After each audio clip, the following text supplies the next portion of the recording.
Moving on to section C. Of course, in section C, you'll be given two 25-mark questions and you'll have to pick one of them to answer. Now, how do you make the decision and how do you efficiently, so not wasting too much time, make the decision on which 25-mark question you can pick? And 100%, and the obvious choice, is the one that you can score better on. And the way to try to guess or try to estimate which one you can score better on is simply the one you're more confident with writing chains of analysis for. As a general rule is, the more chains of analysis you can write, hopefully the better you'll score. So what I would do before picking a 25-mark question, I would read both 25-mark questions and try and link them to a specific topic. So let's do this here. So number 7. I'm just going to go directly to the question. Evaluate the likely microeconomic effects of such a tax. And then in the stimulus, they talk about imposition on a 20% tax on soft drinks which contain a high level of sugar. So that tells me right now, I'm just going to try and link that to a big topic. What big topic does that link to? So we're talking about taxes, then we're talking about sugary drinks. What is sugary drink? A demerit good? How do we solve negative externalities? It's what's one policy to solve negative externalities? It's a tax. So that links mostly to me to market failure. Now let's look at the second 25-mark question. To what extent do you agree with this statement and refer to the industry? So the question, revenue maximization is more realistic business objective than profit maximization. So the main topic there is probably business objectives, but the bigger topic there is market structure, so like monopolies. So now, once I've identified the big topics, it makes thinking of points and planning much easier, which I would suggest every single student to do. I emphasize this all the time, but I've never had an A-star student which doesn't plan. But now you know the big topics in both these questions. Now it's just about what you're more confident with, what you've done most practice with. So you need to make a decision whether you're more confident. Maybe you've done loads of essays on market failure, then pick the market failure question, and vice versa. Since we're practicing, we're going to attempt both 25-mark questions, and let's start with question 7. So let's break down this question into some smaller chunks. So evaluate the likely microeconomic effects. So this is an effects question of such a tax. And like I said before, this reminds me a lot of market failure. Why? Because in the stimulus it talks about public health. So like the public, you think about welfare loss, you could think about social welfare, private welfare, for example. But then, so the Public Health England recommended imposition of a 20% tax on the sale of soft drinks that contain a high level of sugar. So now this is the planning stage of my paragraph. So when I hear all those things, like I said before, sugar is demerit, has negative externalities. How do we solve those negative externalities via tax? And the question is asking us the effects of the tax. So basically, for one of my paragraphs, all I'm going to do is, using the negative externality diagram, which you should know, you should be quite confident with, I'm going to explain the effects, run through the effects of the tax, how it affects. So when we move from the normal market equilibrium to now the socially efficient equilibrium with the tax, and explain that entire market failure theory, embed it into that question, and I know it'll pick me up a lot of marks in this question. And the way I'd get this started, and the main thing to link all this to, is the externality diagram. So let's have a shot at this just to help you explain it. So of course, what's on the axes? Y-axis would be cost slash benefits, and that's the main thing. It's not actually cost slash revenue for market failure diagrams, it's cost slash benefits. I always see when marking papers that little mistake usually by students. And then quantity or output, whatever you want to put, on the y-axis. So then let's get started with this diagram. So supply equals what? Supply equals MPC, so supply equals marginal private cost, and then our demand curve equals, in this case, in negative production externalities, equals MPP, so marginal private benefit, and it also equals MSB, which is marginal social benefit. Okay, and then of course we have our loss curve which completes a negative production externality diagram, which is MSC, the marginal social cost. So of course in negative production externalities, the social cost is higher than the private cost. Now of course here you would label up the quantities and the welfare loss triangle. A little trick I've picked up over the years to never get your welfare loss triangle wrong, and it's a bit tricky to understand initially, but some of you will get it, is you go from your market to equilibrium. So where's the market equilibrium? Market equilibrium is simply where supply equals demand. So this scenario where S equals MPC is equal to demand equals MPB equals MSB. So basically at this point here, so to work out your welfare loss 100% accurately every single time, doesn't matter which externality diagram you use, you go from your market equilibrium up or down to the curve you've changed. So in this scenario, you would go straight up because the curve you've changed is always going to be the social curve. So if you think about in positive externalities, your social curve shifts rightwards, it shifts to down, whereas in negative externalities, it shifts upwards. So the curve you change, which is your social curve, and then so you go from your market equilibrium to the curve you changed, and that will be the welfare loss. Now that might sound really tricky to some people, but some people will understand it. So what does this diagram show? This diagram shows, firstly, let's think about the real simple things. It shows the free market equilibrium, where the market was before the government intervened, just where the market normally operates, which is where supply equals demand. Now, at where supply equals demand, at this red point, which I'm labelling here, where is price and where is quantity? And quantity here is the amount being produced, because negative production externality diagram. So at this point here, we are producing QE. Now, if you look at QE, what does QE represent? What is the discrepancy between QE and QSE? That discrepancy represents overproduction. So basically what we're saying, at quantity QE, we're producing too many sugary drinks, and we want to be producing QSE. What does QSE represent? QSE represents the socially efficient equilibrium. This is where we're producing optimum amount of sugary drinks, in this example, for society. We're producing the right amount for society, where society, most importantly, doesn't suffer a welfare loss. And where do we find this welfare loss? Here. So when we overproduce, when we produce at QE instead of producing at QSE, so when we undertake this overproduction, it leads to this triangle of welfare loss, which of course is negative for society. So now you've shown the examiner, you understand what the problem is. So what we're going to do, we're going to then, therefore the government intervenes in the market and intervenes with a tax. So how do we show that? We show that as adding the tax here. So the government, of course, does not want this welfare loss, as its cost in the government is negative for society. So how is the government going to respond to this? The main policy the government uses in market failure to solve the market failure is a tax. So tax is going to be implemented here. So MPC plus tax. Why is it called MPC plus tax? Because producers have a private cost of production, and by taxing, they put the tax on the producers. Therefore, it's more costly for these producers to produce, therefore shifting the MPC curve to now MPC plus tax. And the reason they shift it to exactly where MSC is, as this is the optimum point, as now this means producers are now producing at QSE and at price PSE, which means they're now operating at a socially efficient equilibrium, meaning there's no welfare loss, and thus their negative externality has now been internalized. And these are all microeconomic effects. All this chain of analysis has just been examples of microeconomic effects of the government implemented a tax. So one microeconomic effect, if you want to put it, the overarching effect, is that the government can internalise negative externalities. Now, of course, in your 25 mark questions, there are 9 marks allocated to evaluation. So how would I evaluate this? And it's a classic evaluation point here, especially with it being related to sugary drinks. So the way I would step-by-step word it is saying, however, and this is, if I had to give you an example of a pure A-star evaluation point, it would probably be this. I'm saying it off the top of my head, so it might not be worded perfectly, but it's an absolute gem of an evaluation point. So the way I'd word it is, however, in evaluation, this depends on the price elasticity of demand of the good. Sugary drinks have an addictive nature, thus their PD is likely to be between 0 and 1. So it's likely to be less than 1, thus meaning they are inelastically demanded. So basically, sugary drinks are inelastically demanded. This therefore means despite a sharp rise in price, quantity demanded will not fall as intended, thus leading to government failure, as the government has intervened in this market and not achieved their goal of improving consumers' health, stopping the consumption of sugary drinks. And that last bit really shows the examiner you have an appreciation of what's actually going on.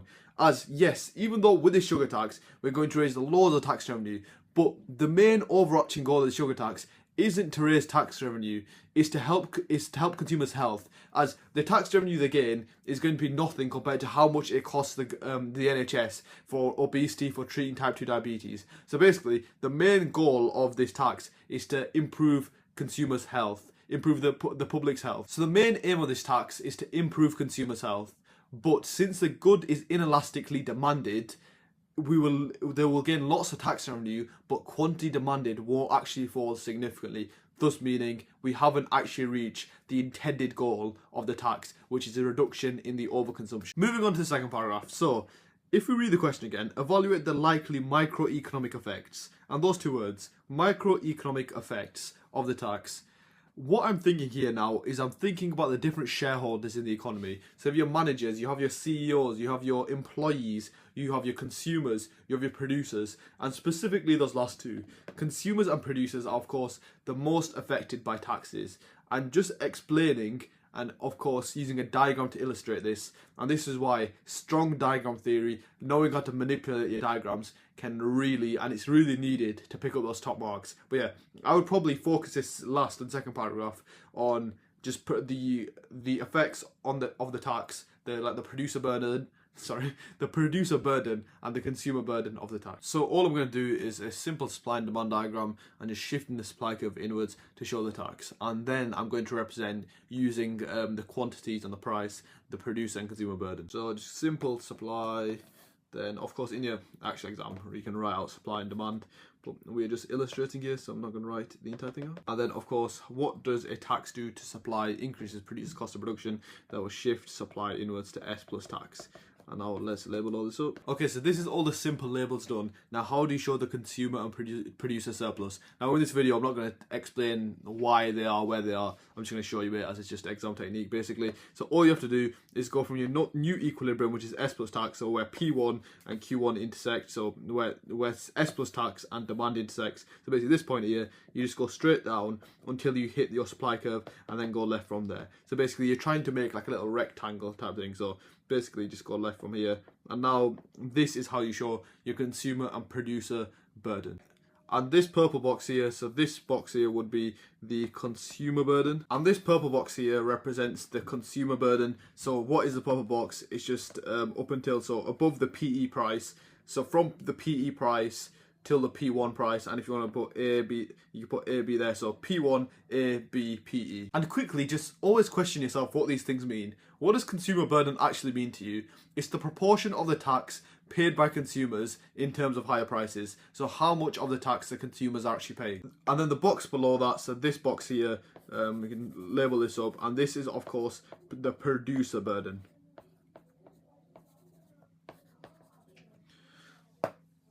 And in economics, you constantly need to be questioning your assumptions, especially in evaluation. It's the most effective way to evaluate. And here we're assuming that producers are going to pass some of the price of the tax onto consumers. So some of the tax is being passed onto consumers, as if the producers just decided to internalize the tax, therefore there would be no consumer burden of the tax. Now, since this question is quite general about just the microeconomic effects of the tax, you could even label this diagram further, which is all this area, so pretty much all this box here, which my pen will not decide to label. So pretty much all this box here, so all this box we've labelled, what else does this represent? This represents government revenue. So this is the government tax revenue they're gaining from the tax. And if you want it to be technical, the area is P1A, C, D. So that is basically just this, basically both the boxes, is the government revenue from the tax. And this is another effect you can talk about in this question. Maybe you can talk about how they can allocate this tax revenue. So you can say they can use this sugar tax revenue to maybe subsidise firms that are making sugar-free drinks, therefore allowing for more substitutes in the market, so individuals substitute away from those sugary drinks to now sugar-free alternatives. Then also in the diagram, if you want to go a bit more in depth with producers, let's think about revenue. So how do we build up revenue? Revenue, of course, a very simple equation, is price times quantity. So let's try to think about where was producers' revenue before the tax was implemented. So before the tax was implemented, like I said, it's price times quantity. So let's just ignore this side of the diagram. Let's just think about before the tax was implemented. So where was producer's price? Producer's price was PE, and where was producer's quantity? It was QE. So basically this entire box here was producer's revenue.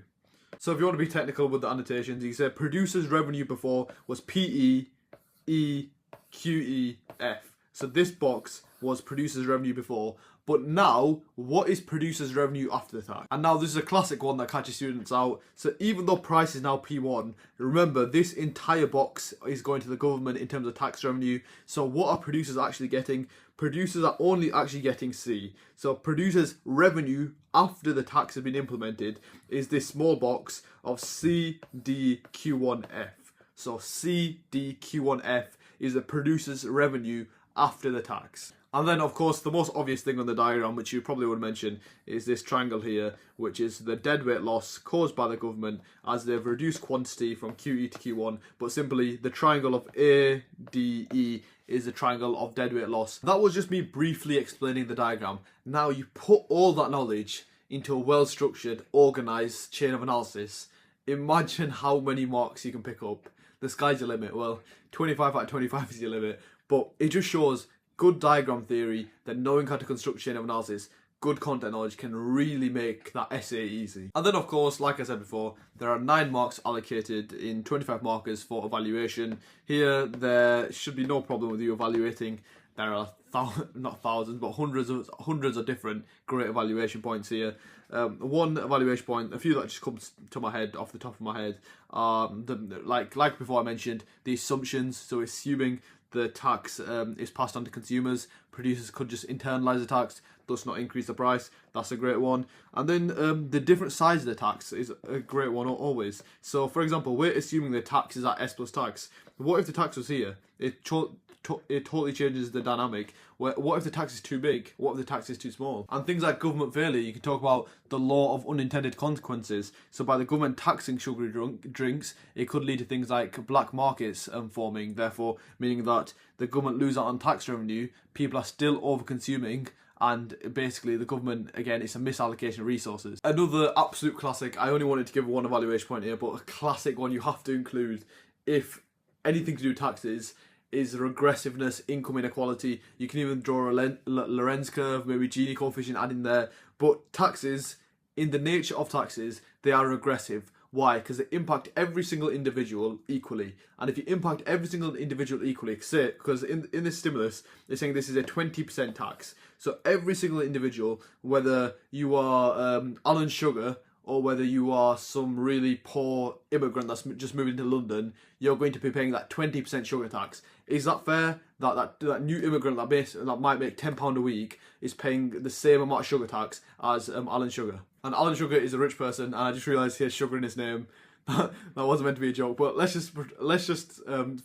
make a scenario. There's a really rich person. He's paying the same amount of sugar tax in a percentage as a poor individual who might be making £10, and that rich person is making maybe £1 million plus a year. So we say that sugar tax is a larger percentage of that individual's income. So that low income individual is a larger percentage of their income, therefore disproportionately affects this lower income individual, thus has a regressive effects. It's regressive in its nature since it affects the low income households, the low income individuals, a lot more than the high income individuals, as that maybe, like we've shown here, that consumer burden, the percentage that consumers pay of this tax, yeah, maybe it's only 20% increase on your Sprite can, but that 20% might be 10% of someone's income, and compared to a really rich individual like Alan Sugar, it might be 0.0001% of his income, so it's not going to affect him basically at all, but it's going to disproportionately affect this low income individual, which will widen the income inequality gap, which is obviously something we do not want. But of course, in the UK, if you think about some real world application, the income inequality gap is definitely widening. Especially, it's a really good bit of application to read up on, and just a really good starts, especially after COVID. In COVID, the UK created about 895 billion worth of new money in quantitative easing. Where was a lot of that money allocated towards? A lot of it ended up at those rich individuals' pockets, basically, especially with like things like dodgy NHS contracts, dodgy just contracts by Boris Johnson in general, meaning that the rich got richer. And of course, in COVID, you can think about the cost of living crisis. Great bits of application. Think about 8 months of consecutive double-digit inflation. who is that going to affect the most? Again, the low income households, the poor suffer and the rich get richer. Also in COVID, high interest rates, 5.25%. What does that mean? The people who have got loans out, they have to pay more interest on their loans. Again, who's likely to have lots of loans out? Low income individuals. Again, poor get poorer. But I'm not Greta Thunberg, but they are really good stats for your essays to know about just general, especially I would 100%, especially for your macro paper, 100% revise COVID, revise the statistics around it, since there are some absolute gems in there. Alright, moving on to the second 25 mark question. Now, I've had a read of it. So revenue maximization is the most realistic business objective, then profit maximization for many businesses. This is a very dull 25 mark question. I'm going to go through it briefly, as if I was doing this paper, I feel like 90% of the students should do tax, and then a few weird students who probably are on like E-grades probably going to do this question. But if you do this question, that's your choice. But I just don't think there's much to speak about. The main thing you are obviously going to use and manipulate as much as possible is going to be your cost/revenue diagram, and you will pick up obviously a few marks for just showing where revenue maximization is, where the profit maximization is. Let's draw them on.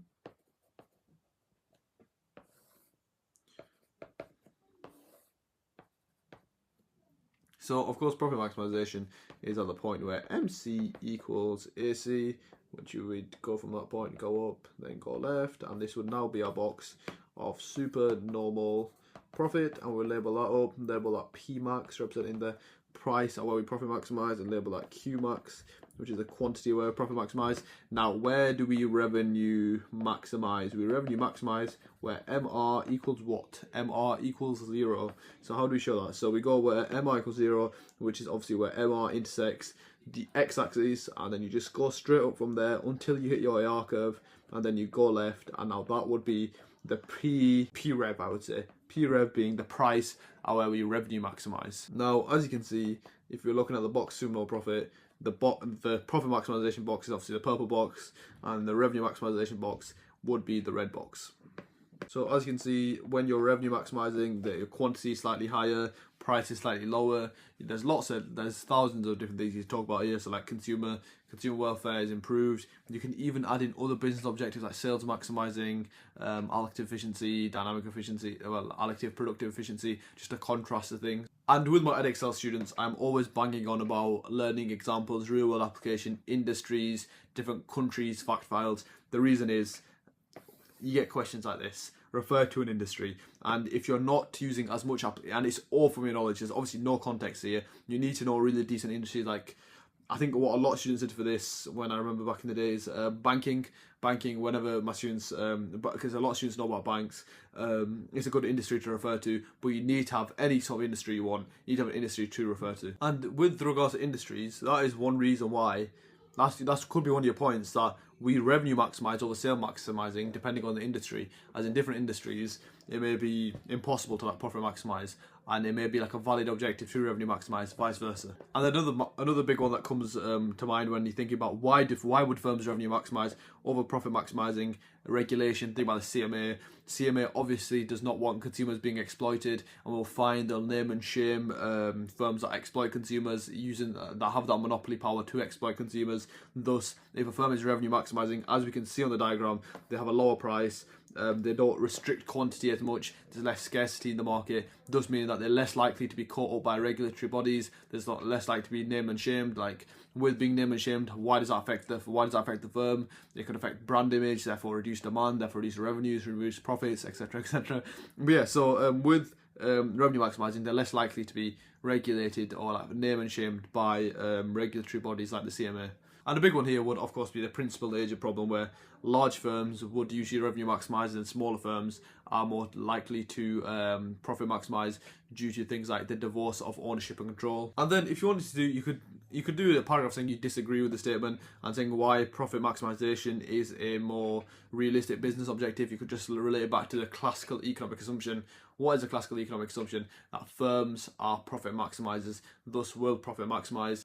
Then also, again, is to do with the industry. If you think about something like Tesco, a legal monopoly, or like any sort of monopoly industry, a firm that has monopoly power is very likely to profit maximize. Why? They can exploit that monopoly power. They can use that monopoly power to charge high prices, gain high profits, etc, etc. And that's just a brief summary of some points I would go into for this 25 mark question.